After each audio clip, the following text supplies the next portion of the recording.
Hi, and welcome to What's the Worst That Could Happen. I'm Abby Whitaker, your host, and today I have the beautiful Jacqui joining me, and I'm so excited to share her journey and learn more about it myself. So without further ado, I'm going to get her to introduce herself. Hello, thank you for having me first and foremost.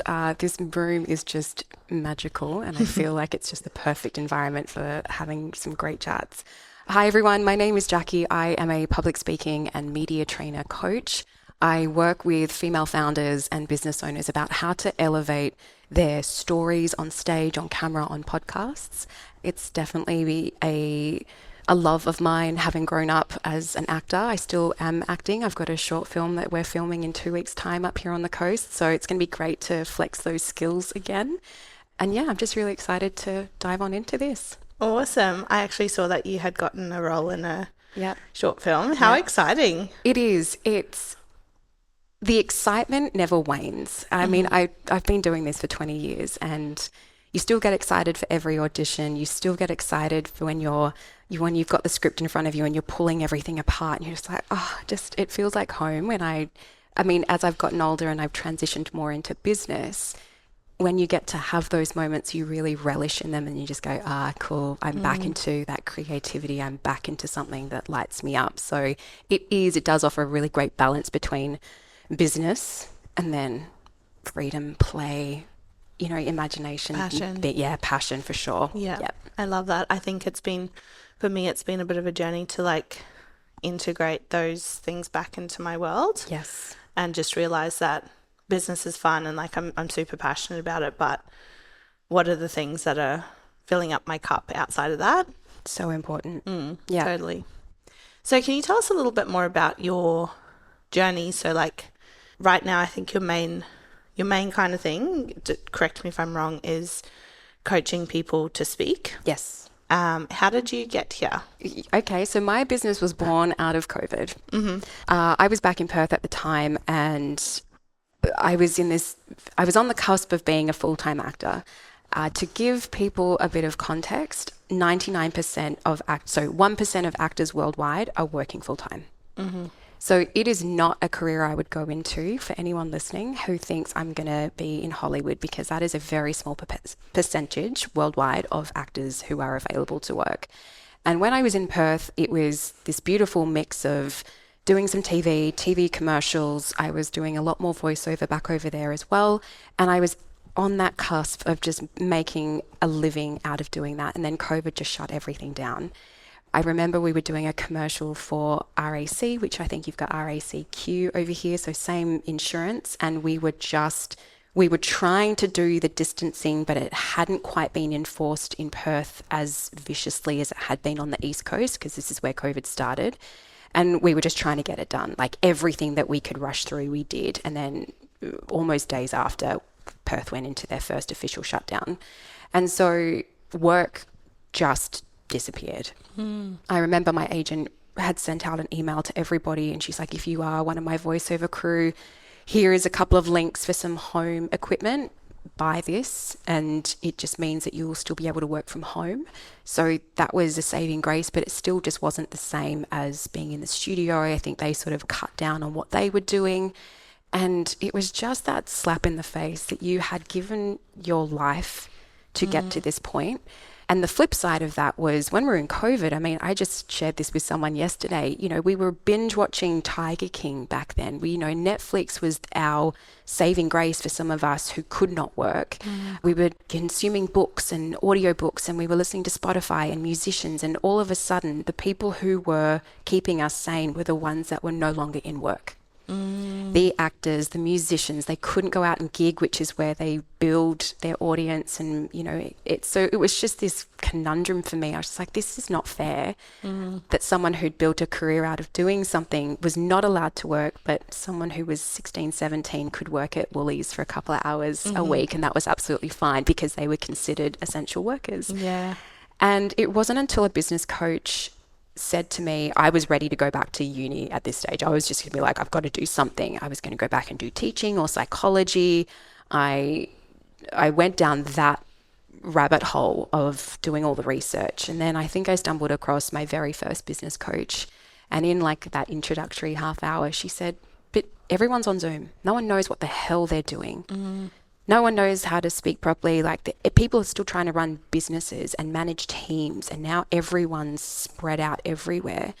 No one knows how to communicate on camera. You know, everyone's got themselves on mute or got like, you know, the cat filters or whatever it is. We've seen all of that on social media. And she's like, you need to teach people how to do that. She's like, we've got speakers all around the world who suddenly now don't have physical stages, but they can still present on camera. And that's actually a very, very different skill to present on camera versus on stage. She's like, why don't you just do that? And for me, it was an identity crisis. And I'm not sure if you've ever experienced this in your life, but I'd lived a life as an actor, and I had such a grip on that, and I did not want to give that up. And especially when you're so close, like so close. I've never actually thought of it from that perspective, because when COVID happened, we had to shut down our studio, we went into lockdown, so there was a different kind of like thing. But then when everything opened back up, like the studio skyrocketed, all of that, whereas I feel like what you're saying is with acting, there's such a small percent like chance that you can actually get work, but then B, you're on the cusp of it and COVID hits, that chance isn't really coming back around. Not for very many months, you know. Production took a little while to get back up again, you know, whatever, because production gets scheduled months or years in advance, especially if there's someone in the crew, like they're desperate for that director. Now, if that director is busy up until, let's say, 2026 now, the months that we were in lockdown, well, he was meant to be on this production or this set. He's now already booked for other things. So then that goes back and he might be in Queensland or Victoria or whatever. And if you're based in Perth, which is where I was, we had to wait for that to come back around again. So it wasn't an immediate back to normality like a lot of other people. But I guess COVID was many things to many different people. And for me, it was that moment of, yes, I love acting and it's my passion, but I guess I was sort of in my mid-30s by then and realizing, oh, hang on a second, this is not the lifestyle that I actually want. I don't want to be worrying about job after job and following the invoices and following the paychecks and doing the auditions, and just because I've got brown hair and brown eyes, I'm going to get looked over because they need someone with red hair. And it's just like, it's those little things that stop you from jobs, which is ridiculous, because we have hair and makeup and eye contact, the contact lenses. But anyway, it really was that eye-opening moment for me that just said, there has to be more to my life and the career that I want to have for myself. And I mean, I haven't been blessed with children just yet, but if that is in my future, I mean, that's taking me out of a lot of acting work just because of being pregnant and then having babies and all that sort of stuff. So it really just was that catalyst for me to go, what else is there? And how can I take the pressure off acting being everything? And how can I build a business that allows me to have fun and take time off for the thing that I love doing? So that's where the business sort of came from. Amazing. And so how did that go? Like, how did you tackle that? Some people took COVID and a business idea and just went, because that's what I was going to say as well, is like for some people, COVID like completely altered their path. Yep. And then in that way, that was like not negative, but kind of negative. But then there was other people who, you know, had a fitness app or something, and all of a sudden they just went overnight success. Yep. Yep. It was those people who realized that business doesn't stop just because we don't have people coming in the door. And they quickly transitioned to being on camera. And whether or not that was just their phone, that was enough at that stage. And I mean, to a certain extent, it still is. Like, people do have apps now and they look, they're beautiful. Like, the production level is incredible. But back then, we just wanted to do a yoga class first thing in the morning at 6 a.m. like we would have if it was in person. Yeah. So if I can get that on my phone, still paying my membership, so I'm still supporting that business, then great, of course I was going to do that. So it was those people who really took the initiative, and they were the first people that just went, we can either suffer in silence or suffer in our own misery, or we can get on the front foot of this. And so I really admire those people. I guess for me, the challenge was being in a creative brain, and I have an agent. Now, my agent manages my finance, well, not my finances, but she manages all my invoices. She's the one that sends the audition emails through to say, look, we want you to go to this. She'll tell me when my audition times are. And so I've never run a business before. And I think that was the big thing for me. It was, I don't know what I'm doing. I've never, like, as an actor, you sort of have your profile on your agent's page, and casting agents will go through and look at that. So they're not necessarily looking at my social media to find that I'm an actor and I do all these sorts of things. It's kind of just, I do it once and I might update my actor's reel when I'm starting to do more things. But other than that, like that was my website, I guess. Yep. So I've not had to learn how to do everything else that's involved in being and running a business. And as you know, running multiple, if you're not naturally inclined that way, there are just so many steps and so many things that you have to learn, and you're either outsourcing it or trying to do it yourself to save money. So for me, I'm so good at my craft. I'm really not good at running a business. And I've learnt that the hard way, I think, for the last couple of years anyway. So whereabouts is your business now? Yep. I sounds so cliche. I'm so blessed in my business, and the people I get to work with and what they are trying to do in the world, and the name that they're trying to make for themselves in their spaces is just, I'm inspired by them. And, you know, putting yourself on stage in front of an audience, I mean, that is a privilege. And we have to take so much responsibility when we do get up there. This is not something that you can do half-assed, excuse my language. But Go for it. Yeah, but it's a privilege to be up there. It's a privilege to take somebody's time. And I can see people doing it exceptionally well, and then I do see people who just take it for granted, and it is really quite ego driven and it's all about them. But my clients are not like that because they're not allowed to be. But yeah, I love that I get to work with women in all different industries at all different stages of their business or their thought leadership or their building of a brand is often why people come to me. It's just like, I'm really good at what I do. My business is flourishing, but I've got so much knowledge and the ability to change people's lives or mindsets or whatever. The stage is almost that next elevation of how they get to do that on mass scale. So yeah, my clients light me up. Yeah. Yeah. So who is your ultimate clientele? Even if you just had like an avatar? Yeah. This is someone who, male or female, but I'm so attached to women and feeling just like we've been left behind a fair bit for a fair while. And I really want to change the narrative. You know, the stats are showing that there's 30% of women who are on stages. And I think if we can at least get to 50, that's a win. Now we're on an even playing field. I think it shows more diversity in the conversations that we're having. It shows different viewpoints, and every audience needs that, whether or not you're a male or female sitting in the audience. Having the perspective of a woman looking at something through a different lens is only going to just expand the way you think about things. So if I can help adjust that, the women who I really want to work with are those women who are ready to take that next step. So, they want the stage. I do work with a lot of people who are at that very beginning part of their journey. And so the stage is aspirational, but then there's quite a few steps in between. So that takes a little bit more time. And it is one of those things where, when you want to start a podcast, there's no barrier to entry. You can get a name, you can do your tile on Spotify, you can buy all of the gear that's totally available to you, and you press record and suddenly you can call yourself a podcaster, or I have a podcast. Stage is quite a bit different. Yeah. Unless you're making them yourself, you do really have to network, make connections, pitch yourself, and rely on other people to give you those opportunities.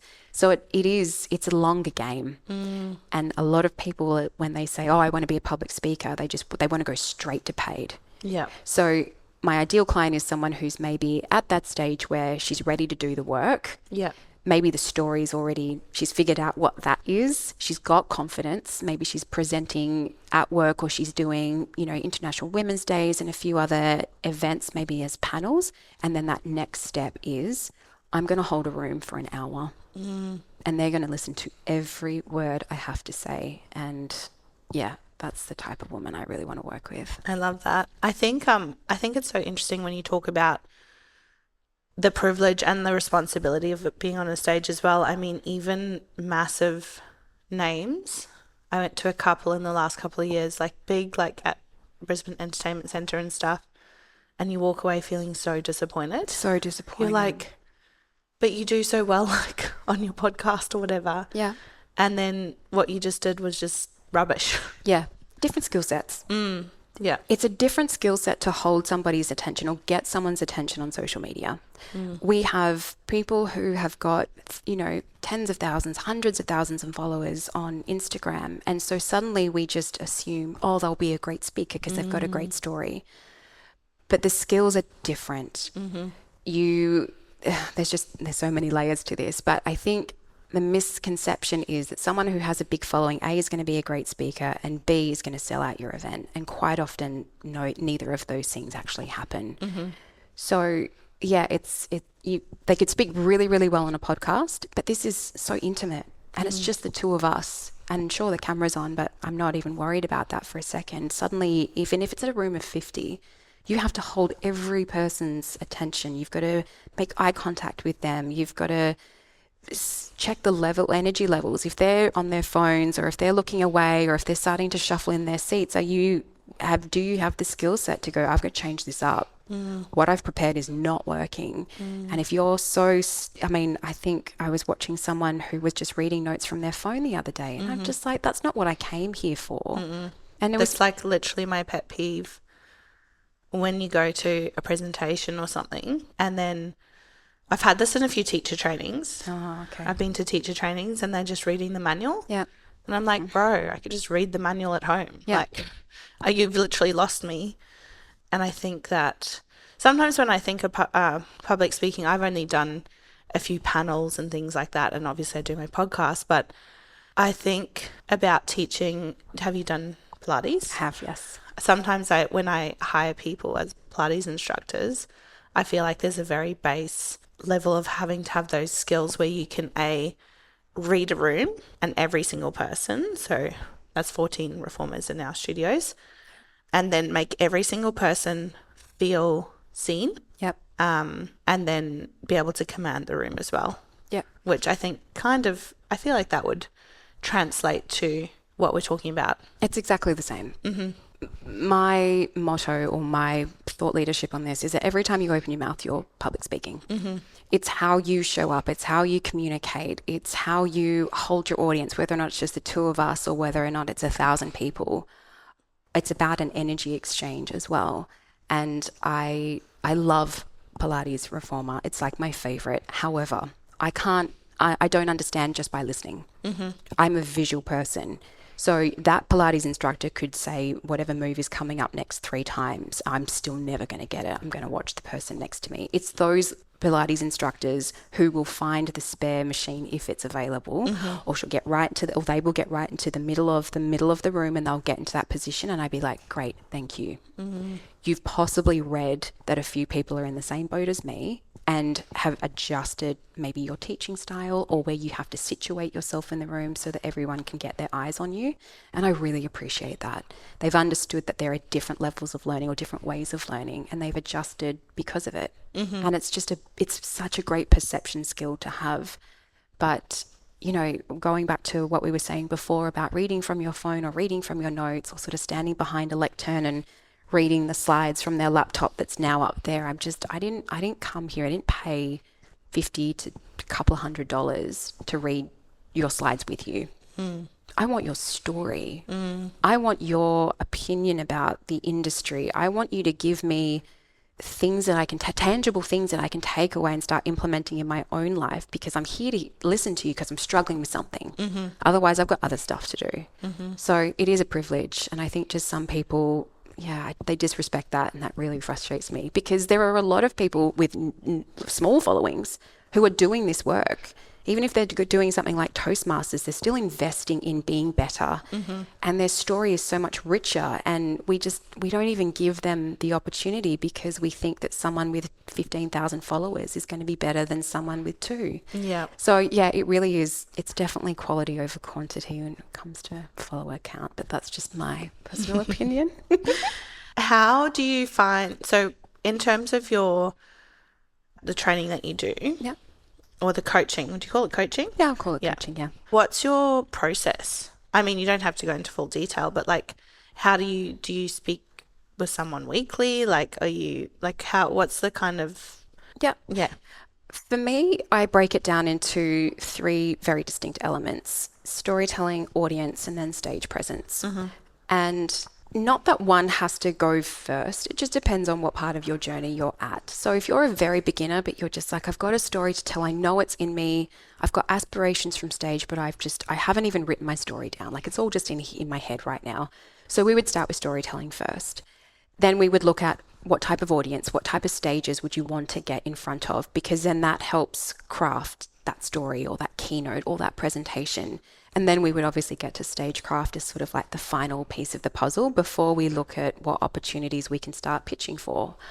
And understanding that there's a lot of reps that have to happen before I can get you on stage. And I think, as we were chatting before, people are just so desperate to go from 0 to 100 and paid gigs and 200 people in the room or an International Women's Day, and they forget that there is a skill involved in getting there. And I remember I was chatting to the licensee of TEDx Melbourne. You got kicks. Yeah, I got kicks. It's so cute. As soon as you went there, I was like, and he was saying that to do a TED Talk with him at TEDx Melbourne, it's 15 minutes. A maximum for TED Talks is 18. You cannot go over it. They will not then list you as a TED speaker if you go over your time. And he said, please do not apply for TEDx Melbourne if you are not willing to put in 100 hours of work to do a 15-minute talk. Because there is a structure, there is a clarity, being so concise in your message and your story. It is so much harder to talk for a less period of time than it is to talk for longer. And I think that's a huge misconception. So the editing, the rewriting, the reworking of something, then how am I going to deliver such a short thing on stage that I've got everyone's attention for the entire 15 minutes when I know that the schedule is another 15 speakers before, during, and after me. So there's a whole piece around that. And then, you know, even to do like an hour keynote, the expectation is it's 60 hours worth of work. It's the research, it's the writing, it's the reworking of things. We haven't even hit the stage yet. So with my beginners, storytelling first. They've really just got to live and breathe what it is that they want to bring to the stage. If you're already someone who is speaking, maybe it's just the refinement of that stagecraft. And once we get into that, we might find that parts of your keynote just don't work. You know, maybe we can reword it, or maybe there needs to be an extra story or a different story than you've already kind of been on stage with, and it's just going to amplify whatever you've done in the past. So yeah, I really try and match the needs of the client rather than taking them through a strict Structured thing. tailored. Yeah, it has to be. Yeah.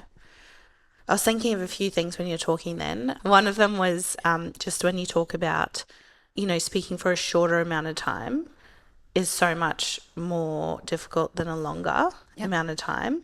And also I think what works in with that is I saw somewhere, I can't remember where it was, but I've referenced it a few times. I've thought about it a lot. It's like that someone who can explain something really complicated to someone who doesn't have that, their brain doesn't work that way. So in a really simplified way is like such a sign of intelligence. Yeah. And I think that that's kind of like goes along that same kind of line of explaining something in a short amount of time but being able to project that message and have it land on everyone in the audience in 15 minutes is so much more powerful than in an hour. Yeah, because we're in the currency of attention. That's what we're buying and selling.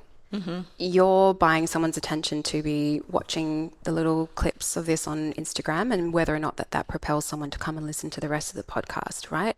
So we're in this currency. If you can't get someone's attention straight away and then maintain it, you've lost them. And so if you've done that from the beginning and now you're in an hour keynote, there is so much more work that you have to do to get that and earn that back. Again, like I said, it's a privilege to speak. So we never want to take someone's time for granted. What I notice, and this is a huge generalization, but unfortunately it's, I guess, what I have witnessed, is that us as women really struggle with being concise. Whenever I'm in a networking situation and we all have to stand up one by one and go around the room and say, hi, who I am and what my pitch is, quite often I've seen women up there for 5 minutes because they've sort of told us what they do, but then they've had to justify and add. And because I've had this many years of experience and these are the type of women that I help, and then one client was this, and it's just like, great, I want you to hear that it was an elevator pitch and we've got 60 seconds. And you're going to have far more respect from the rest of the room if you can stick to that. So it is about being concise. Can I seed enough information that people might want to come and talk to me afterwards? And that's the real gift. Because if we give it all away, it's like dating. Speaking is like dating. I don't want to give you everything all at once, because you'll be like, oh, okay, great. I never need to listen to Jack again. Or she's just given me so much content in this keynote rather than storytelling. So I figure I can work out this public speaking thing myself at home now. Yeah. What we want to do is delight and surprise as much as we possibly can. So instead of saying, oh, hi, I'm Jacqui and I'm a public speaking coach, what can I add to that that's going to make someone go, oh, it was really interesting the way that you said that. I've never heard that before. I want to go and find out more. Great. I was at a networking event this morning and I think I said something completely random, and just the number of women that came over and just go, I need your help. Great. I haven't had to push anything. I've just landed enough information that wasn't overload that made them want to come and find out more. And that's the magic. That's the craft. And if you're speaking on stage, again, like if you're in a panel discussion, this is not a half-hour time for you to answer. There are other people. There is an audience. You've got to hear what's going on and just know, great, here's my answer. I don't need a full 10-minute monologue. Yeah. Because people are just like, okay, cool. Yeah. Zone out. Yeah. And I think would you say that that's this day and age now, everything's so accessible and at the fingertips of people that you just don't get another chance. I talk about this in business as well. It's like your first impressions count so much, because if someone comes to you and they have a bad experience, like, you know, that it's not a great class, or someone wasn't like nice to them, or the instructor wasn't the best, or whatever, then they are likely to leave. Yep. They probably won't give you the feedback. And even in 3 years' time, when that instructor isn't there anymore, or the issue was fixed a week later, and their friend says to them, oh, do you want to come to this studio with me? Yeah. They're likely to say, no, I had a bad experience there. Yeah. So it's super interesting. Do you find that so I know we said that having like a social media presence is different to a stage presence. Yes. But this is actually a question that's coming from me personally, because I find that I translate a lot better in real life. Yep. It's just always been like that since I was young. Like, I would go apply for a job. If I took my resume in real life and spoke to them, I'd get the job. Like, there was never a job I applied for or interviewed for they didn't get. Yep. But if I applied online, I wouldn't get it. Yep. I wouldn't even get a call. And I've noticed that as a kind of like a consistent thing in my life. And I'm thinking about the storytelling and how that translates. Obviously now we've got Instagram, TikTok, all of that. Do you find that you work with people who are also trying to do that storytelling in those kind of mediums as well? Storytelling will transcend everything else. Expertise, knowledge, content, whatever it is. I mean, how many Pilates studios, I'm putting on the spot here, but how many Pilates studios are just here on the Sunshine Coast, or in a radius of, let's say, 15 Ks from yours, or one of yours? Yeah, probably like, I think on the Sunny Coast it'd be 20 plus. Yeah. Now. What would make me, who's new to the area, want to choose yours over anyone else's, when the beds, the reformer beds, are almost pretty the same? Yep, the cost of the class is pretty much identical. I know roughly that your schedule is going to be, you know, a couple of sessions in the morning, one at lunch, and a couple of evenings. So, like, what makes yours stand out over the other 20? I think it's like the brand. Yes. The brand itself, the values underlying the brand. People know that it's a safe place, it's inclusive. They know that we've got high quality instructors, and that if there is any feedback, that we take it really seriously. Yep. Do you communicate those values or those brand values online anywhere? Yeah. Yeah. I feel like probably mostly on Instagram. Yeah. But we also have Facebook communities because, Instagram isn't necessarily our whole demographic. Sure. Yeah. When you're able to communicate what makes you different, that's where the trust comes in for a customer. And what it helps alleviate for me as a customer is this information fatigue, right? I don't have time to go to 20 different studios and do their introductory free class or the $30 for a month or whatever. I don't want to chop and change. I just want to get to Pilates. Yep. So if I can find the information that I need that's readily available, I like the look of the studio. I feel like I could be in there, 3, 4, 5 times a week, but then my values align, or we're kind of stepping away from brands of businesses being logos and whatever. So many more people are buying from a company because of the leader, of the founder, of the whatever. You think about the impact that he who shall not be named, but we'll say Elon Musk has versus Tesla or SpaceX, right? He far supersedes any of his brands. It's the same with Jeff Bezos. It's just like these humans are superhuman now because they've built a brand that if Amazon was to close down tomorrow, whatever Jeff does, he will have loyal followers who will follow him wherever he goes. So we're building, it's the same with Ren from Thrifter. People are showing up because of her. Yes. Right? I can get secondhand clothes anywhere. I can't get the quality I can get from Thrifter, but I can still access that if that's my main goal.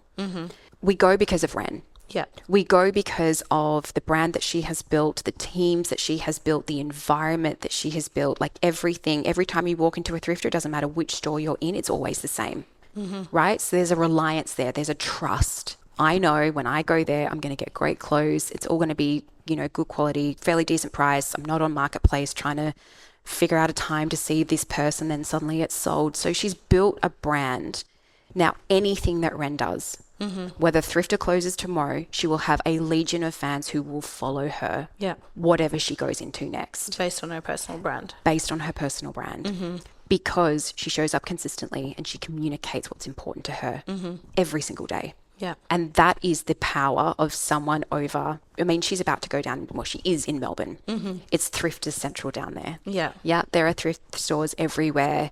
It's, Melbourne's a little more grungy. I lived in Melbourne, so I know. And so, but she will have a legion of fans, even though she doesn't live in Melbourne, because of what she's built up here, but then in the online space as well. Yeah. Now, if you're in a thrift business and you're not doing that, I know which shop that I'm going to choose. Yeah, totally. Without even walking in there, right? You might have Chanel and whatever, but I want to support Ren's brand. Yeah, totally, 100%. So if we're not communicating that online, it's very, very hard for the customer to differentiate who's who and what's what. They might just go for the cheapest or the more convenient in terms of location or schedules or whatever your business is in. So brands now, the personal brand is far superseding anything else that you're doing in business. So if you can do that by sharing on stories, being seen at panels and discussions and what have you for International Women's Day, again, it's all these touch points. And what I love about Ren is what you see on stage is what you get on social media. They're not two different people. Yep, totally. When someone has built their following purely behind a camera, they struggle to have the same impact on stage because they've not had to do that before. They're suddenly given a lot of opportunities because of a following and it doesn't translate. Yeah. But I think you can do it in the reverse. So build your in-person loyal following, translate that to camera, and then you just skyrocket. And you're laughing. And then you're laughing. Yeah. Interesting. I feel like there's a lot of little gold nuggets in there for people. I hope so. Okay, so personal brand. When we're talking about what you do with your coaching is like what you're saying is that when we're talking about those 3 pillars that you work through in that really tailored fashion, that it can also translate to online stuff. You don't have to be, well, you're probably not on stages already. No, you might not. If you're in early stages of this speaking career that you want to go into, probably not. But there's nothing to say. I mean, Instagram is a free platform for you to practice. It's what I say to any of my clients, no matter where they're at. That is free for you to use every single day. When you share stories and you talk about your process or what your clients are up to, they get to see you, they get to hear you, they suddenly feel like they know you, even if they've maybe only ever had coaching with you online, or they've seen you at a networking event, and suddenly they just go, oh my God, she's exactly like she was when I met her in person. That to me is like creme de la creme of what a personal brand should be. Because many times I see people like dancing and doing their thing on Instagram, and it's like all really beautiful transitions, schmick, you know, trending audio. You meet them in person and they're like this shy little human because they've been exposed now. Yeah. There's no safety of the camera and editing and, oh, I'm going to record that. And we don't know how many times they've recorded anything. You don't get that opportunity in person. Yeah. So I feel that is going to work in people's favor way more than doing it the reverse and starting on camera. But the camera is there to help you practice. Yeah. Yep. You ask your audience, what do you want to learn from me? Okay, cool. I'm constantly getting these same questions. Guess what I'm going to be sharing in my keynote? Yeah, totally. Guess what I'm going to be sharing, even if I've only got a 5-minute slot on a panel? I'm going to sneak that in there because when people are consistently hearing the same messages from me, that's my brand. Yeah, totally. I can rely on that. I can rely, okay, great. If I'm not in the room, people know Jacqui for stagecraft because she's an actress and that's, you know, so that's how you're building a brand. But being on camera is just the perfect free practice that you can do every single day, and it disappears in 24 hours. Like no one's holding on to that. Yeah, totally. Yeah. But I remember for a program once, it's a personal development program, we had to go on a live. This is back in COVID 2020. We had to go on a live and we had to sing a song or dance. Dance to a song for like 3 minutes. And I was like, oh my gosh. It was so scary, but then like you just do it and you're like, whatever, it's gone now. yeah. I encourage everyone to make a fool out of themselves every single day. If you want to get better at being on camera, if you want to be confident being on stage, I would be doing some kind of movement every single day or something to make a fool out of yourself. I was saying to someone yesterday on a podcast, if someone was to pull up next to me at the traffic lights when I'm in my car and I'm on my way to an event, I'm like dancing. It's a full concert happening in my car. I'm doing all of my vocal warm-ups. So, because I know if I'm going to have to talk for a while, I want to be ready. I don't want to be dry in the mouth, especially if I'm on a podcast.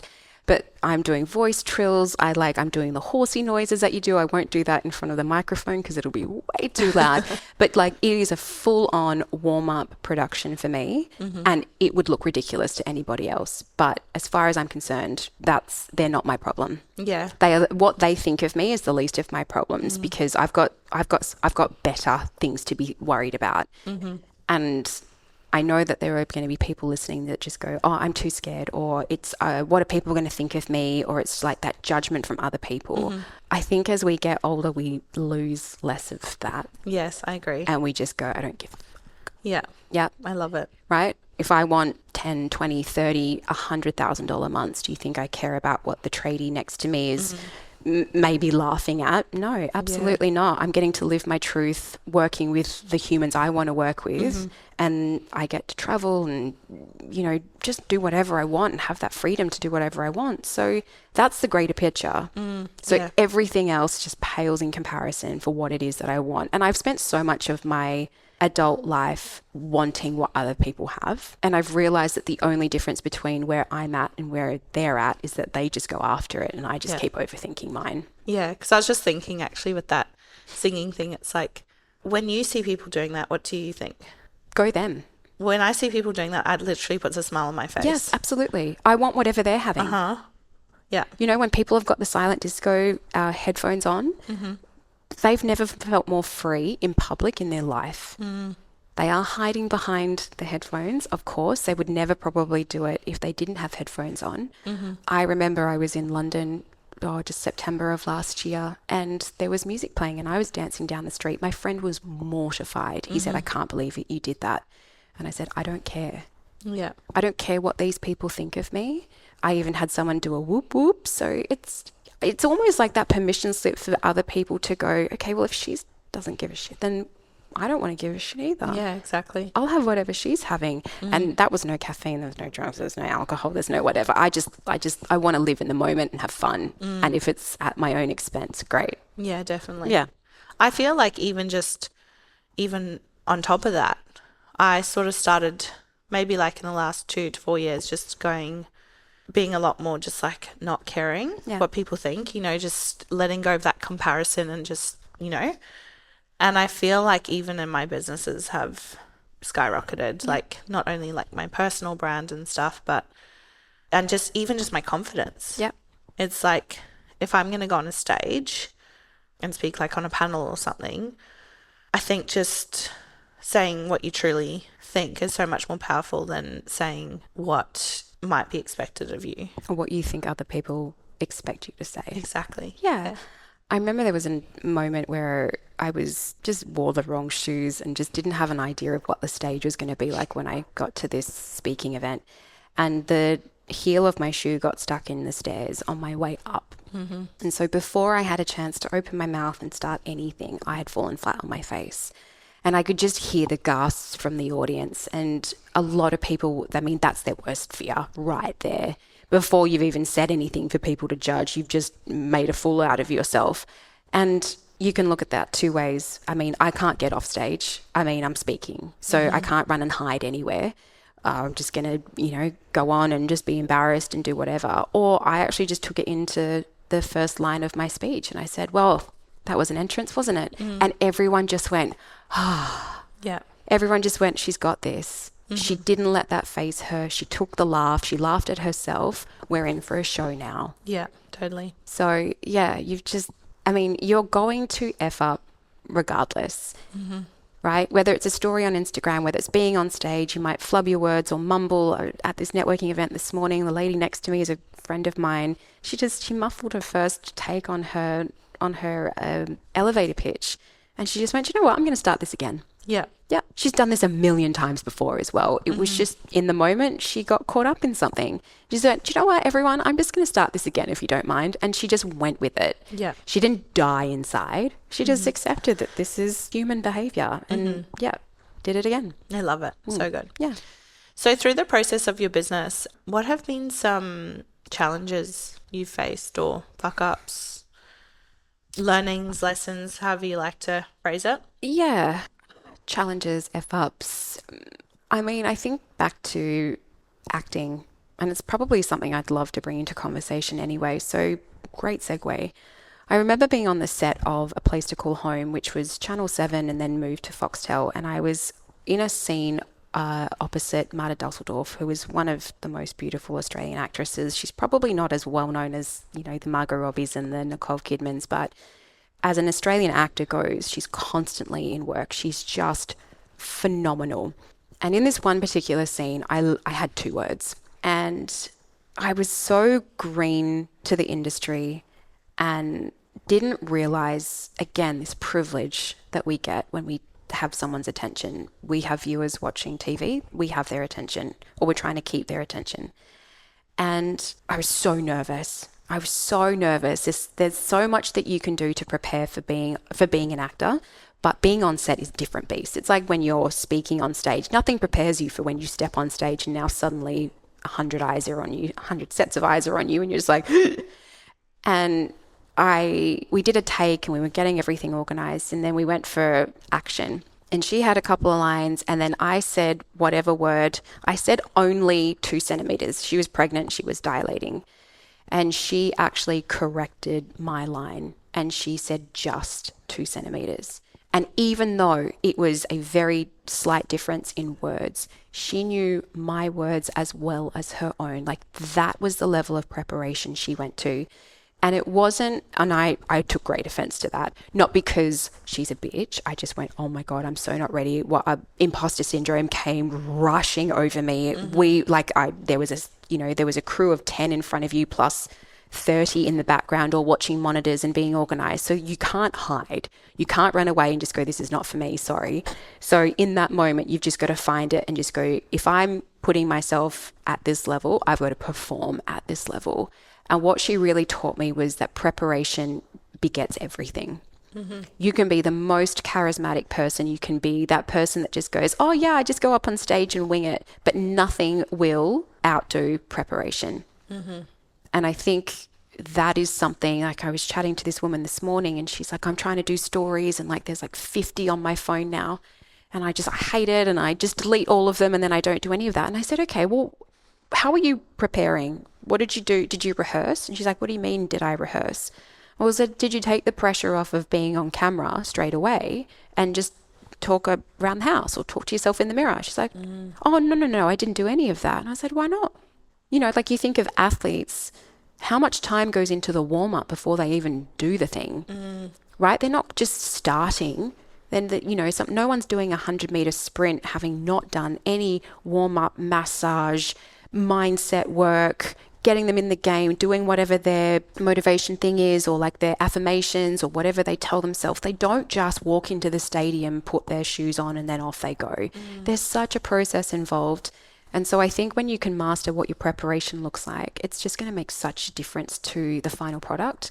It means that those 50 takes of doing an Instagram story suddenly get whittled down to 4 because you've kind of done it and you started talking to yourself. And so it sounds way more conversational than, hi, I just thought I'd jump on and like share that I was at coffee this morning. It's like, well, again, currency of attention. We've already gone. So you've spent all this time and then no one's even watched it. But if you can get straight to the point and just say, I met this amazing woman at a networking event this morning. And what she shared with me was ...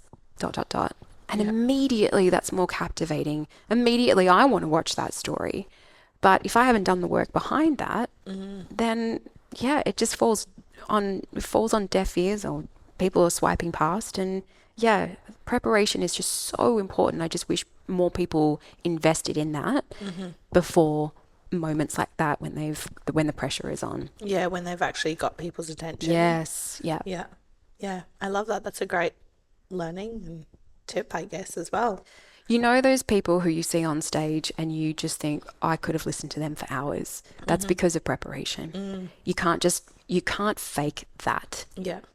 They've thought about the story that they want to share. They've refined it down. There's no fluff in there whatsoever. It just oozes personality. They've included people in the audience. Maybe they've, interjected something. Oh, I was speaking to such and such and waved at that person and we were chatting before we all entered into the room. So you feel like they have spoken directly to you on that day. And even though this might be a speech that they take around the world, they have made that audience feel like this is the only audience that they're speaking to. Now that is just a magnetic speaker and I will follow them wherever they go. That is preparation. That is hours and hours of preparation. Yeah, I think it's just so crucial. I love that. I think that's definitely a big lesson for me. I am one of those people who's just like wing it gal, but I think that there can definitely be a lesson from there because being prepared doesn't necessarily mean that you have a PowerPoint that you're reading from or you have to follow notes directly. It's like it's just being prepared. Yeah. And it translates. People confuse preparation with, I get this a lot, I don't want to sound scripted. They don't want to write anything down. They just want to have dot points and then they'll wing it. And then suddenly we're watching someone on stage talk about something for 10 minutes and I just don't feel like we've progressed at all. We can all feel it as audience members now. We're so clued into things. We've been watching reality TV for far too long now and the pace of which things move. We can spot a bullshitter from a mile away. And I think if maths has not taught us anything, it would be that. We can spot the bullshit from, So we can see when someone's winging it because they're not in control. Yeah. When someone says, I don't want to be scripted, it's because they've done less preparation and they've just read it out a few times and tried to memorize it. And they're just so focused on getting these words out that they're not in the moment at all. And I often use the example, Beyonce rehearsed for 8 months before Coachella, arguably one of the best performers of our generation. 8 months, because she knows and her team know that when she knows where everyone is on stage, she gets to be Beyonce. She knows that everyone's got her in her pockets. She knows the set list. She knows the costume changes. This is all practice. This is all rehearsal. If they were to do that a month beforehand and someone forgets because it's been such a rush job, she doesn't have that freedom to be with her audience. She can go out and wave at people and sing part of her song. And then she knows at the chorus of whatever, she's got to come back to this spot because that's where the spotlight will be. That's where her choreographers are going to change her jacket. And so things have to be scripted in a certain way to give us the freedom to be on stage. Yeah. When I know every single word in my keynote, I'm not thinking about the next word. Yeah. That's when we stuff up. Yeah. That's when we sound robotic and scripted. Like my slides are there as a bonus, but they're not propelling Yeah. my presentation. Yeah. Right? I hope that my keynote is just the slides a photo. It's a trigger for me to go, great, I know exactly where I am. I speak about this. I can talk to my audience. They can take a photo, but I'm not turning my back to them to read what's happening on my slides, because I can read your slides from the audience. Yeah. I don't need you to read them out Yeah, definitely. word by word. I mean, we want more. Yeah. As an audience, we're hungry for more than that. Yeah.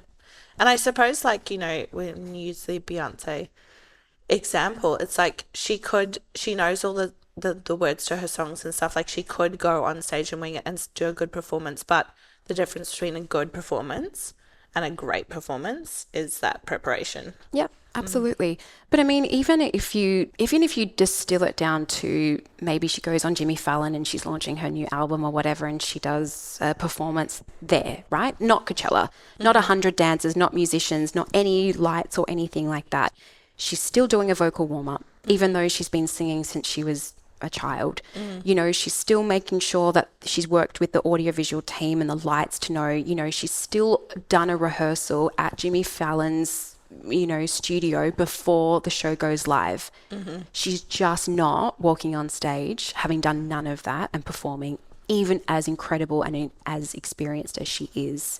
That rehearsal is going to make that performance pop in a way that you just don't get if you're walking in cold. That makes her Beyonce. Absolutely. Yeah. I love that. Okay, so any other specific challenges you have faced going from, we sort of touched on a little bit when we spoke about, you know, you had your manager with your acting, and you struggle a little bit with the business side of things. Yeah. Any kind of like other challenges you faced where you've kind of realized, okay, I need to pivot here. This is what I do differently next time. Yeah. Anything like that? My partner and I left Melbourne at the end of April last year, and we've been on a bit of a road trip. And what I've realized about myself personally, which then completely translates into my business, is that I need humans around me. I put my business online last year. I was at networking events. I was running events back in Melbourne. I had started my membership, which was in person, purely in person, because I mean, my old-fashioned belief is that the greatest transformation happens in the room. So there's so much that I can teach you about public speaking. Unless I put you in that environment where there's now suddenly a microphone and eyes looking at you, that's a whole different level.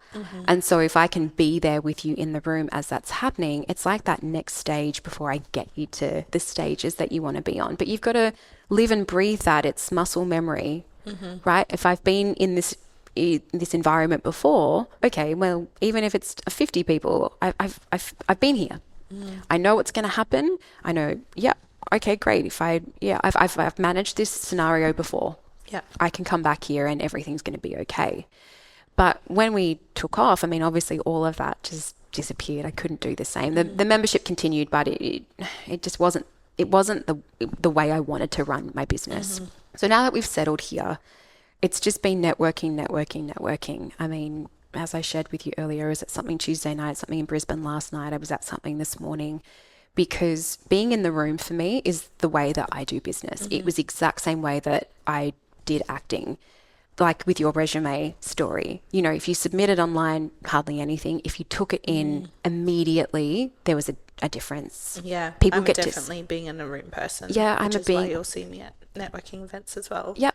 It's a part of good business. And I know that networking has this negative connotation around it, but when people get to see, feel, be around you, hear the way that you speak, see the way that you interact with others, that builds trust way quicker than watching some Instagram stories where it's perfectly edited and there's dancing and it's just, you know, it's just the BTS shot with some text over the top. Like, that's great content. I'm learning something, but I don't think I really know you any better. And that's who that's what I want to get to first, because if I'm going to pay thousands of dollars or a membership or whatever, I want to know the person I'm essentially getting into bed with, really.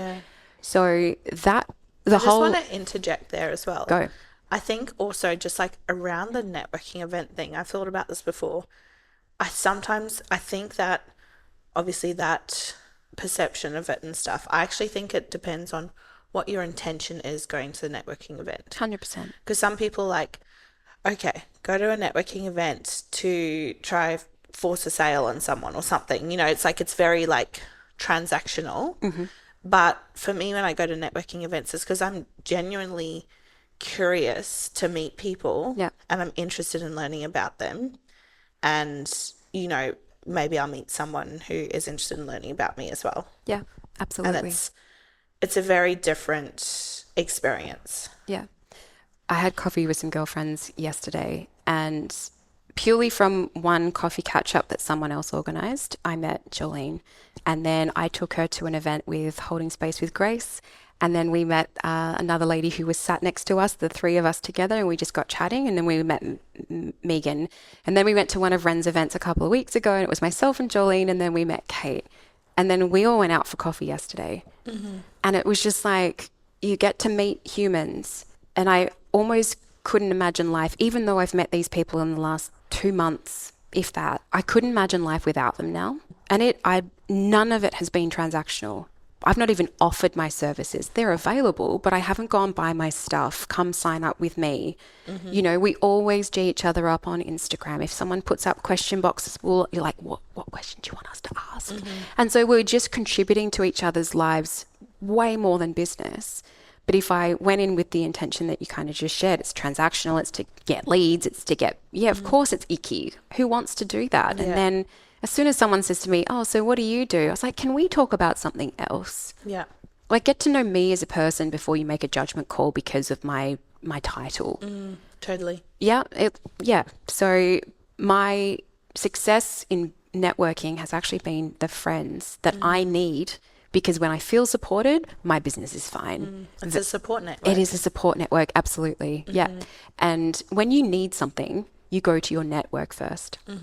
Yeah. Girls, I need this. Here's recommendations. I've worked with this person. I've used this photographer. Great. I now don't have to spend time on Instagram, Google, whatever, finding a photographer. Their recommendations, word of mouth, supporting other females in business, a much better way that I would want to operate. Yeah, totally. I love that. That's a great way to explain it. Probably a little bit more concise than the way I did it. Now, I interrupted a train of thought. Is that train of thought gone now? Probably. For you? Yeah. Okay, perfect. That's fine. I'll just believe that if we're meant to get back to it, we will. So, yeah. Okay, so in terms of business, what we were talking about is we're talking about that transition for you from being managed to running a business. Yeah. And that transition from being in person to being online. Yep. And then you were talking about networking and that you're going to a lot of events and stuff because that's your way of doing business. Yeah. Where I think we were going with that was we're talking about struggles in business and, you know, acting was one of them with my agent and she managed my business. Whereas when I was online purely and we were in different places along the coastline here, 5 weeks, 7 weeks. I think the longest we stayed anywhere was Early Beach, and that was 8. And I had jumped over to Europe to go on holidays with my girlfriend. So I really struggled with the connection piece.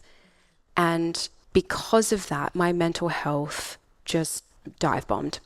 Yes, Zoom's great. Yes, phone calls and texts and stuff like that are wonderful. I'm such a physical person though. Like we probably hugged or touched or did something every time I've seen you. It's just the way that I feel connected to people. And so when you don't have that, when you're solely reliant on one other human, because it's just my partner and the dog, and my family are all back in WA. I've got family in Brisbane, but it's different. And I missed that. And when your mental health is just non-existent, it's a real struggle to self-generate ideas, going after business, going to networking events. And now that thing is like, I just need humans. And you're generating new services or wanting to run a workshop and then you're operating from empty. It's really, really hard to run a business like that. So I really struggled with that. It's probably the first time I've acknowledged that my mental health really took a dive last year. And I feel so much better now that we've got a place, now that I feel like I'm building a community of just epic women doing remarkably different things. It just makes running a business so much easier. Yeah. So I know, I've acknowledged that I need that. I know that that's not the same for everybody, but people are just like, oh my God, you do so much networking. I love it. Yeah. But for you, I mean, I'm going to take a stab in the dark here because this is one of my values is connection. Yeah. Connection, community. It's one of the things that when we're talking about what sets my businesses apart, that's just a genuine, it's not, I feel like community has been thrown around as a buzzword amongst businesses. Okay, we're going to have a community, and it's not genuine. But I think that when I started my first studio 7 years ago and was 25 and didn't know what I was doing, that natural inclination to build a community is what is a big value for me, and it sounds like it's a big value for you too. Yeah. And I think that I'm really big on running business or even just life things through values. Yeah.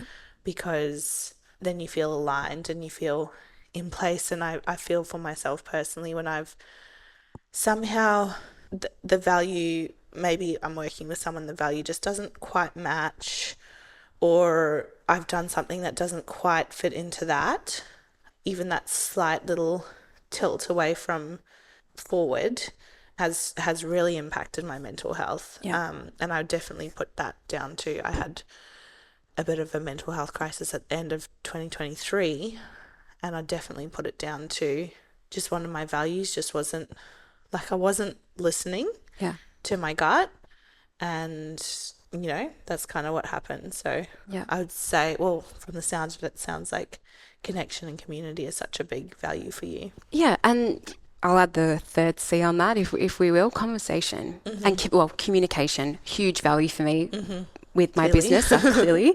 But there's a surface level that happens when you have a virtual coffee with someone, right? It's half an hour, it's scheduled in, you know, I don't know what's either side of their calendar. It's just like all they have to do is end my Zoom call and then they can be straight into another one.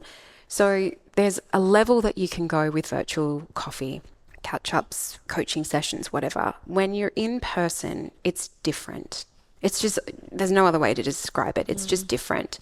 And the connection gets to run so much deeper. The trust level gets to run so much deeper. When you're meeting people for the first time, you get such a better idea of who they are because of how they show up. And so suddenly you can go, you're lovely, and it's lovely to have met you. I don't need to be friends with everybody. I'm not going to say that to their face, clearly. But again, as we get older, we're just like, I don't have to be friends with everyone. When people talk about their online community, and it's like, how many hundreds or thousands of people on a Facebook page or in like one of those Instagram groups that they've got going on, suddenly I don't feel as important. And suddenly I was at the LinkedIn event last night and we connected on LinkedIn, and I said, oh, you know this person? And she's like, who? I said, oh, well, you follow her or you're connected with them. Oh, I've never met them before. So suddenly all these huge followings and huge community numbers, and it doesn't mean anything because there's no community actually happening here. No one's talking to each other really. So I think, as you just shared, the community's given a bit of a buzzword right now, but if you don't have it in your business, well, what are you doing then? Like what are you doing wrong if you don't have a community? It's like, well, what if my community's 30? I think it's so important to nurture. I think that we can get distracted by the big followings and all that stuff, and it's like, I think it's the most important to just nurture who's there and give time to who's there and have that genuine kind of approach in that way, rather than chasing numbers.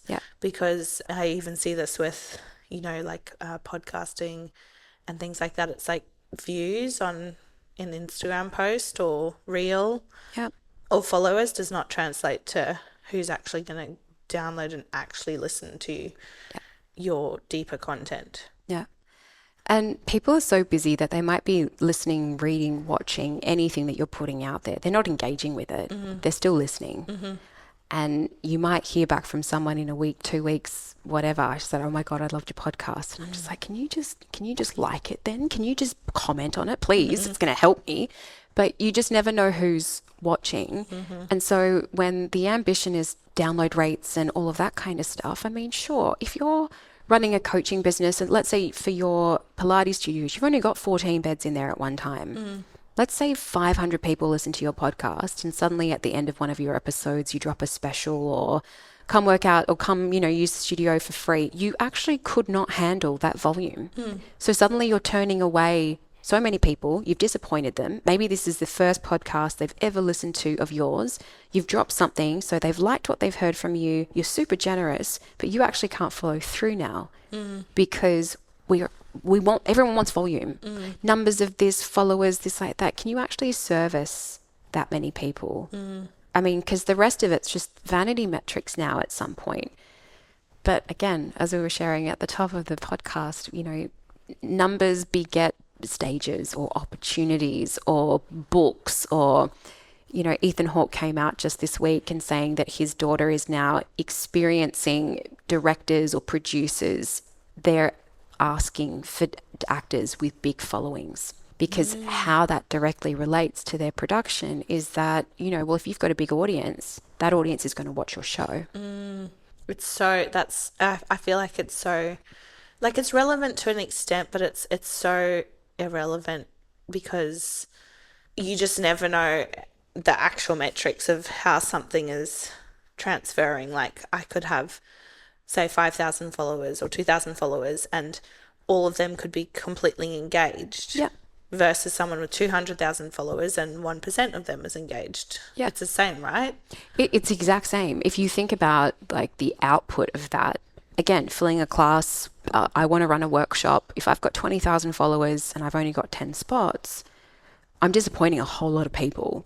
Or sure, maybe having a wait list is a great problem to have in business. But, that's also really, you see people with 20,000 followers and they've got 6 comments on each post versus someone with 2 and then they've got 30 comments on things.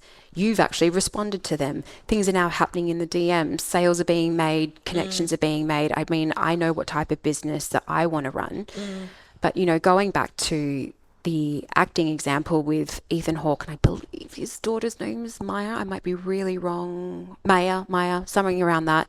What's happening here is that actors who are not the best fit for the role in terms of personality, work ethic, experience, just all of that are being overlooked now for someone who has less experience but loves to do TikTok reels and dancing and whatever.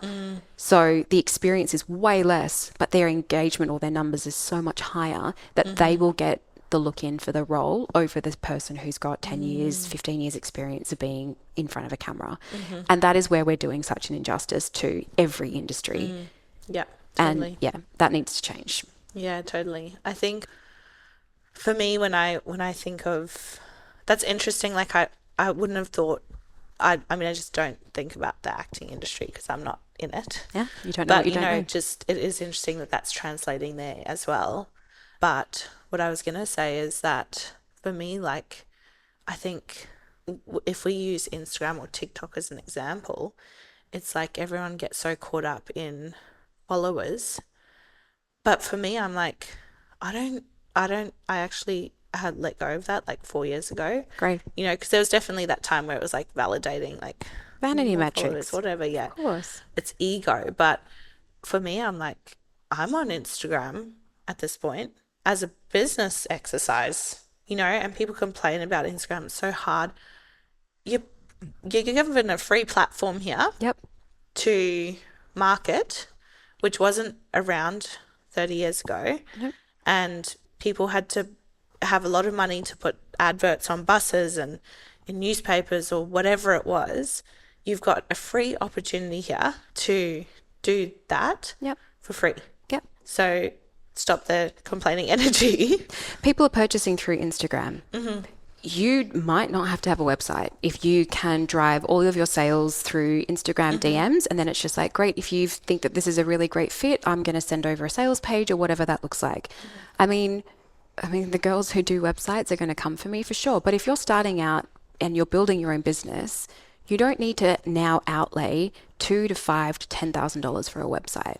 I mean, like you just 100% said, agree. don't complain about a free marketing platform for you to use pretty much at your own will. You can do videos, you can do photos, you can, people get to see you intimately, all parts of you if you choose. It's not for me, but it is for others. They can buy directly from you.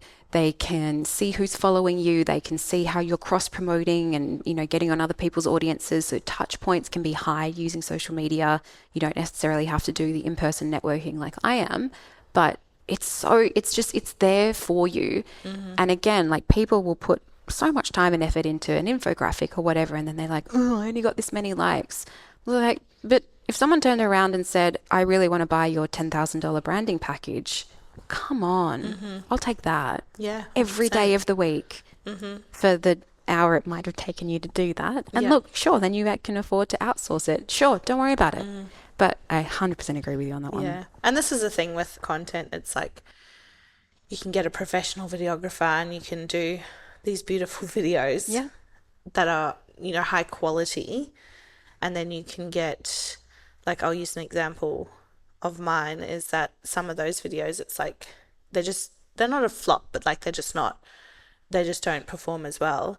And then you get like a little snippet of my daughter painting a painting and, Engagement. no joke, the engagement's high, but also the fact that she got like multiple offers in the thousands. So good. To buy that painting. Yeah. Wow. And it's like, that wasn't even the intention.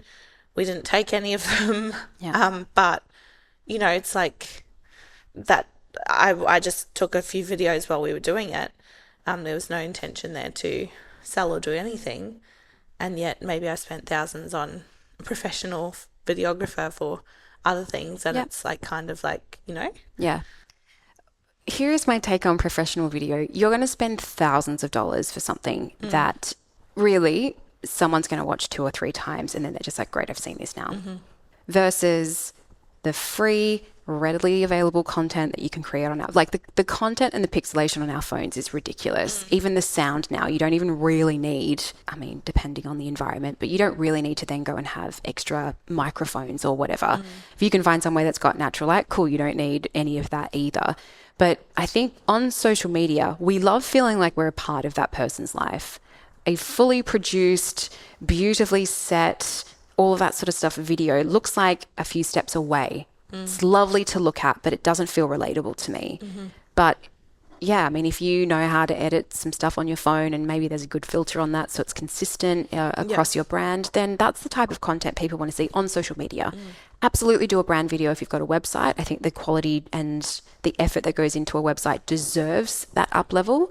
But I think a lot of people invest thousands of dollars in professional video, and I would love to see the ROI on those. Yeah, I think people get nervous and then they think, oh, if I spend this amount of money, I'm going to get that return on investment. They don't realize that that's not the case. And the other thing I'll say about video production is, again, you'll spend thousands. Please make sure that when you're looking for someone to do your video, if you're going to be doing any talking to video, see if you can find someone who has any directing experience, because a lot of videographers will just shoot what looks great. Yep. They'll make sure you've got all the bells and whistles in terms of sound, lighting. They'll have all of the cameras. They'll bring everything to set with you. But if your performance is not good, and I watched something from a friend of mine in Perth, incredible videographer, but his subject was like, hi, welcome to, we've got a landscape company and we're just going to take you on this video to show you one of our latest projects. Like he was just void of any personality, any engagement. There was nothing that came to life, but spent thousands would have. So just make sure that you've either done some work, and please just don't rely on that person to be able to direct you. That's not what they're looking for. That's not what you've actually paid them for either. Yeah.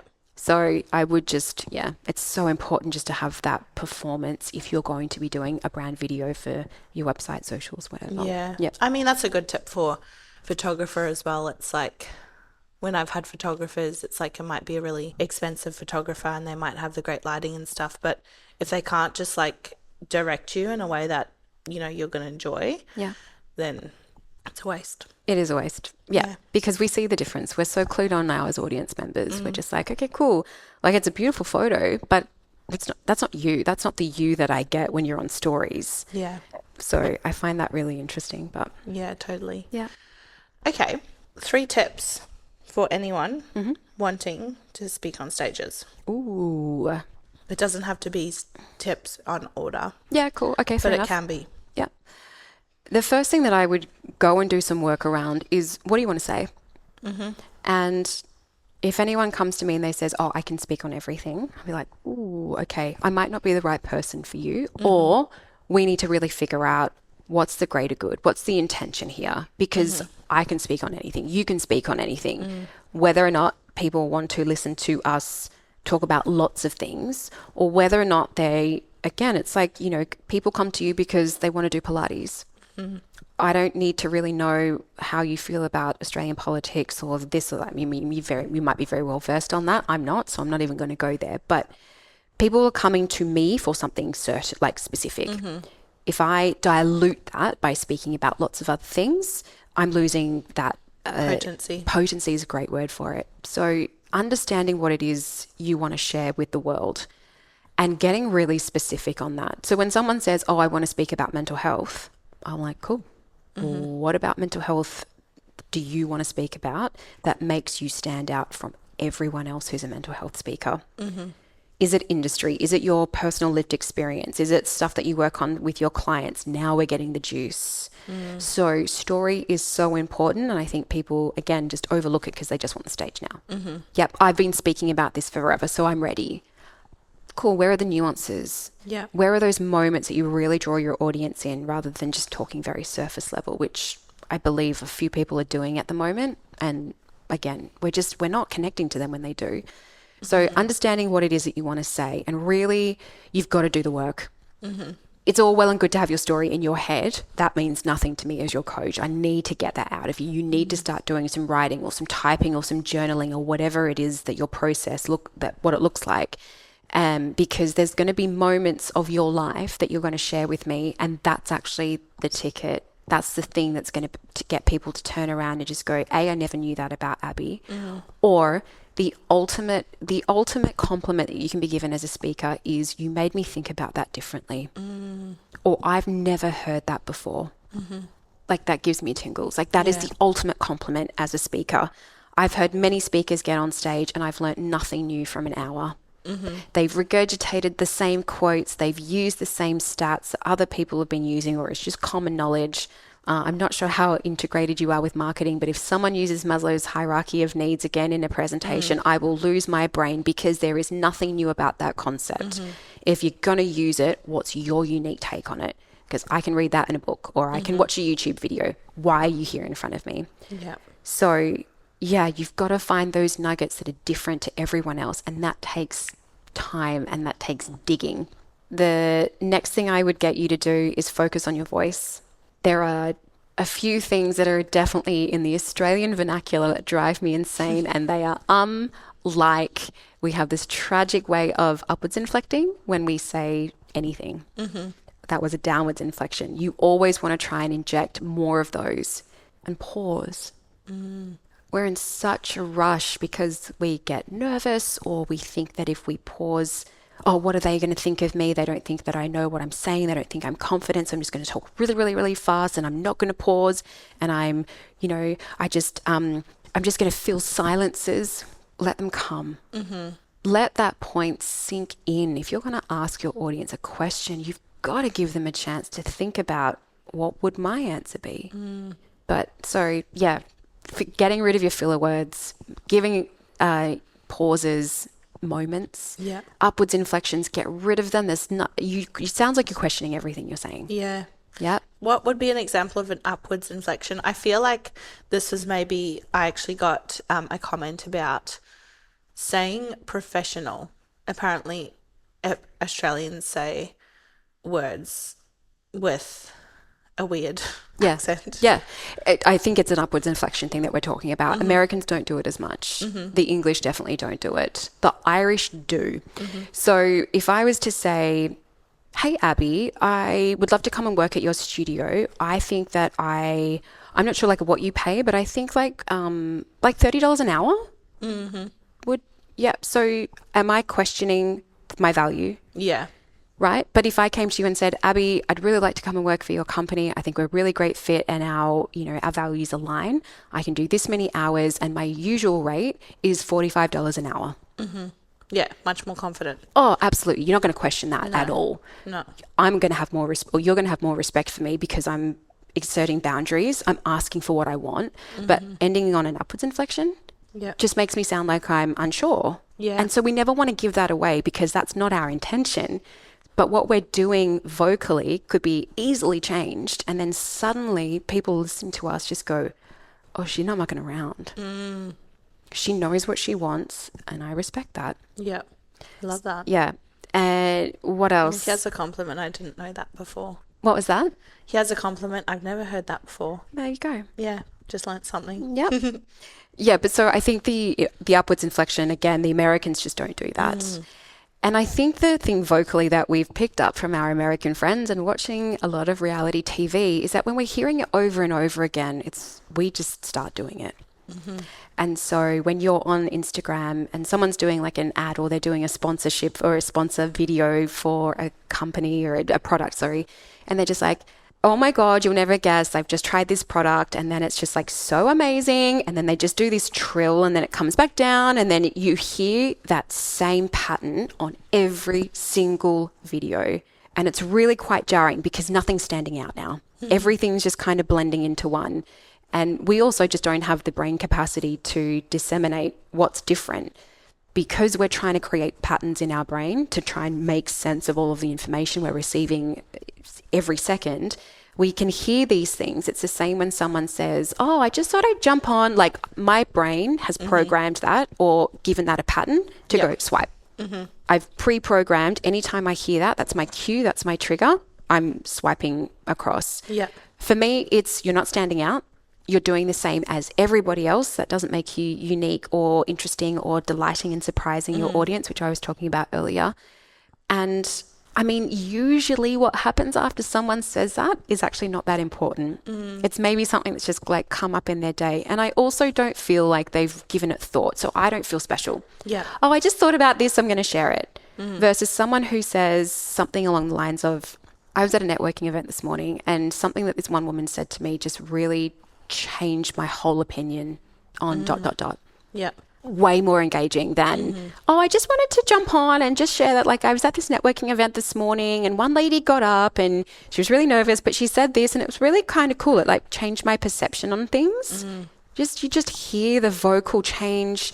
Yeah. I've started when you're hearing it so often, and I mean, I'm sorry that I've ruined this for you, but you're going to start picking it up way more now. Oh, I love this. And I'm even thinking of my daughter because it's so funny. She watches Gabby's Dollhouse, which is like an American TV show for kids. Yeah.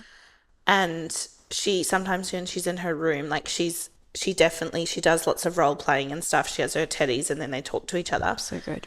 The voices she does is an American accent. Yeah. And I'm like, wow, that's like, and that's sort of exactly what you're talking about here as you're talking about that mimicking of what you're seeing and hearing, but then it becomes so diluted. Yeah. And when you keep not as powerful. And not as powerful. So when we talk about ums, for instance, ums have been around for maybe 100 years. When you think about, I mean, off the top of your head, what would you say the definition of is? There's no definition. There is really. No definition. It's not a word. Yeah. Right? So when we are in currency of attention, if I'm filling that person's attention with words that don't have meaning, I'm diluting my message. I'm there questioning the validity of or my confidence or my ability to speak about certain things. So many times when people would jump up in a networking to do their elevator pitch and they'll be like, hi, I'm Jacqui Maloney and I'm a public speaking coach. I was like, are we really interjecting a word that doesn't have a meaning or a definition into who we are? Like, this is my first impression. Or sometimes they go, oh, hi, I'm Jacqui Maloney and I'm a public speaking coach. And I'm like, are you? Are you? Are you sure? Are you sure? Have you convinced yourself of that yet? Do you believe that? Because Yeah. if you don't sound like you believe that, then why would I believe that? Again, very first impression. So I don't know anything else about you to go, oh, maybe she's just nervous. I'm going to take that as my information of you, and maybe that's it. Yeah. Maybe I just go, okay, great. Well, I don't think she's got full confidence in what it is that she does. If I don't have confidence in my ability to do what she does, I'm not going to her to answer that or to fix it or to help me. I'm going to find someone else who's just like, this is what I do. This is the transformation you're going to get. This is how much it's going to cost. Yeah. Gotcha. Yep. It's interesting as well. I feel like on the podcast, a lot of people, because I'll send them like the shorts and stuff beforehand. Yeah. Or even if I don't, they'll be like, oh, the ums make me cringe or the likes make me cringe. Like so many people struggle with it as well. So it's a good thing to be aware of and to train yourself. I guess this is where the preparation comes in as well. Yep. Is training yourself to naturally, habitually not do that anymore. Yep. So what I would say to that, a couple of things to get rid of your ums. Very, very physical things to do as well, which my hope is that it switches on your brain to go, we can't keep physically doing these two things because that's just weird. So the first one is when you feel the coming on, I want you to swallow it. So if I was like, hey, Abby, I want you to physically go like you're gulping down water. And that's going to be so awkward for you. Whether or not you're doing it at home in front of you right now on the podcast, being on stage, you're just like, I actually can't keep doing this. This is weird. Yeah. So suddenly we've switched your brain on to say, we've got to be more mindful of this. So I want you to swallow it. Or I just want you to take a very elongated pause. Because everyone feels really uncomfortable in the pause and I still want them, but the elongated one is also, that's not okay. So the physical reaction to it is enough to turn the brain on because we're just so pre-programmed. They just happen so naturally in our natural dialogue. Unless we're doing something physical or actually being so aware of it, it's very, very hard to stop. So they would be the two things to do it with the ums themselves. They're great tips. Thank you. They're really easy to do. Yeah. The other thing that I do, and we talked about preparation and what have you, is that I get my one-on-one clients to do something that's called a morning minute. Every single morning, you just record into your phone, whatever that looks like. It doesn't need to be sent anywhere. But again, I want you just to speak for 1 minute about anything. Your sole focus is removing ums. Because sometimes we'll get through our day, we'll start talking to the kids, getting them ready in the morning, maybe talking to our partner. My partner is horrendous for likes. So when I'm around him too much, the like just irritates the living daylights out of me, but I've got to stop myself from mimicking him. So if I've only just chatted to him and then I've come to this podcast, I've actually not mentally prepared myself for that professional switch. So we were talking about Beyonce earlier and she took 8 months to get ready. Sorry, they chose 8 months to prepare for Coachella. But we also talk about Beyonce having her alter ego of Sasha Fierce. She becomes Sasha Fierce to go on stage.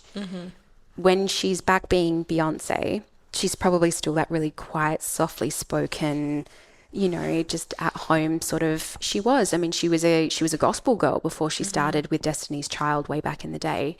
She had to become this version of herself, and it was almost like the fake it till you make it thing. If I'm Sasha Fierce, I'm this. When I'm not Sasha Fierce, I go back to being Beyonce. The morning minute helps you turn on that switch of I'm Jacqui, now I'm professional Jacqui. That doesn't mean I'm devoid of personality and fun and lightness, but it just means that I switch on to upwards inflections, ums, likes, whatever. Your nose, using obviously when it doesn't need to be said, because if I say, well, obviously this is the right way to do things, and then you sit there just think, well, it wasn't obvious to me. Or it wasn't obvious to me. So does that make me dumb or ill-informed? So the morning minute is my Sasha Fierce. It's just my way of switching my brain on to say, great, I've got a podcast today. I've got a networking event. These are all opportunities for me to promote myself. How can I do that in the best way possible? So that really helps me, and it really helps my clients as well, because once we've done it first thing in the morning, they're so aware of it for the rest of the day. And it translates into everything: phone calls, Zoom calls with clients, teaching Pilates. That's our warm up for the day. Yeah, interesting. It's actually interesting with Pilates as well. Every instructor, because we've got the training academy as well, but every instructor, it's like a really normal thing to have some kind of filler, Yep. apart from and like, that is unique to them. So some of them will go, oh, beautiful, beautiful work, ladies, beautiful work, team, or stunning, or they just have these like things that have just come to them that they use in that silence. And it's a lot of the best, that great instructors actually are comfortable with the silence. Yeah. Because people don't need you to be literally talking for 45 minutes straight. Absolutely not. They're in their own zone. Mm-hmm. And if you're, again, interrupting that zone with things that don't have meaning or power or anything, you're actually now distracting rather than... You're taking away from the actual class. Yeah, absolutely. And like you said, the best instructors are the ones who feel comfortable in the silence and don't feel like they need to be on every time they're in a class. That's the best. When you have the privilege of being in a room with somebody and they're just sort of sat there, the presentation's going on, whatever, and then a question gets asked and they just sit back. And when they are ready to speak, they speak. Mm-hmm. They are the most powerful people to me, in my personal opinion. Mm-hmm. They don't feel a need to perform and let ego run the way they communicate with other people. They're not taking the energy out of the room. They're just finding that moment. They're taking everything in, and then with complete conviction in themselves and self-assurance is, I guess, what my definition of confidence is. When I know that I've got what I've got, that's powerful. I don't need to broadcast that. I just can sit here and say, yeah, we're going to have a conversation. I'm going to impart a lot of the things that I know, but I'm not hopefully going to try and go overboard. But when they can sit there and then when they get asked that question and they go, no, we're going to do it this way. Yeah. And I think the hairs on your arms start, standing up because there's no question about what they've just shared. Yeah. There's no there's no likes, there's no upward inflection. Just with complete power and conviction, they just go, no, that's not how we're going to do things. Yeah. Right? Yeah, and they make you feel safe. Yes, they do. Because like self-assurance is like, is contagious, I guess. Yes. But you feel like, okay, they know what they're doing. I trust what they're saying. And I feel safe that what they're saying is right. Yeah. True or... Yeah. And self-assurance is really important when people come to me and they say, oh, I don't feel confident to speak. You feel really confident in other areas of your life. There are just things that you do in your everyday life that you can just do with your eyes closed. No problems. All I'm asking is that you trust the process, and how self-assured and confident you feel cooking dinner. I can help you get there with speaking. You can get there yourself with speaking. But it took you how many times to perfect that recipe? And sometimes you've cooked it that many times and just one day you didn't have one ingredient, or, maybe the mushrooms are slightly a day or two late, or just something. It just changed the recipe for that night. You don't just go, great, I'm never cooking that again because I stuffed up this one. You keep going, you keep refining, you keep changing and altering course, and you'll figure out your way of doing things. It might have been your grandma's recipe, but now you've changed things and now it's yours. And so, just you can build speaking skills. You can. It just takes time. Yeah, totally. Yeah. Okay, amazing. Amazing chat, amazing tips. I've learned you. so much. Is there anything that we haven't spoken about today that you would like to speak about? Anything that you've got in terms of offers, if people want to work with you? Yep. So we've only been on the coast now since October, but going back to what I was sharing before, my love of being in the room with people, I am going to be running an in-person public speaking workshop. I'm not sure when this is going out, but I will give you details if it aligns with the episode coming out. We'll pop some stuff into the show notes for you, but I hope to keep running these as a frequent session for people. And this is really going to help elevate your communication skills. Whether or not you want to take that to stage or not is besides the point. But I think everyone will benefit from just even some of the 5 things that I just mentioned there. I mean, we haven't even gotten into the body language side of things yet. And there's so many other vocal skills that you can learn that are just going to make you way more magnetic. And just, I want everyone to be able to speak with confidence, because we're all incredible, every single one of us. And we've all got something that we've worked really, really hard on. And when we can't communicate that with people, we get frustrated. I mean, I think I was reading something in my friend's book the other day, beautiful Claire Sieber, who's over in Perth, and she's a leadership coach. And I think it was around the $2.6 million mark is what it costs businesses in Australia per year because of the lack of satisfaction of workers in the workplace. And I know that a lot of that comes from our inability to communicate what we need to change for that amount of money to come down. Like, we never ask for the pay rise. We don't feel confident saying, I want to, change from a 10-day fortnight to a 9-day fortnight, or can I leave at 3 because the kids are now further on in schooling and I just like to be able to compete. We just don't have confidence. We don't prepare for that meeting. We don't do whatever. So everyone can benefit from communication skills. And it just means mental health improves. The way we go about achieving things in our life improves because we're asking for things and we don't care what judgment or what if they say no. If they say no, great. Do I have a secondary offer? Can I ask again in 6 months' time? Can we build that into my job appraisal? Like, if it's not ready for me now, okay. What can I do to get ready for the next one? Yeah, totally. Your boss is only going to respect you more for that as well. You're like, maybe I want to do some personal development. Hey, can we work into my contract, or can I pay it back, or can I do whatever? But I really want to go and learn how to do this. Be like, okay, I didn't know that. They don't know unless you communicate your needs. Yeah, totally. So I'm going to have a series of workshops happening up here on the coast because I just think we need it. Yeah, I love that. Thank you. I'll be there for sure. Woo! With babies in tow. Yeah, for sure. Awesome. Well, thank you so much for coming on today. I'll share all of those details in the show notes. And I just really appreciate your time and all of your knowledge that you've instilled. Lots of great tips. Thank you. And I love distilling knowledge and just helping wherever I can. But I think I had a version of my elevator pitch being, I want to work with female founders and business owners to help propel their speaking skills so that they can change the world. And ultimately when money is in the hands of females, the world is just in a better place. So if I can help that process, if I can be part of that, then I can go to bed happy every night. Amazing. I love it. Thank you. Thanks for having me.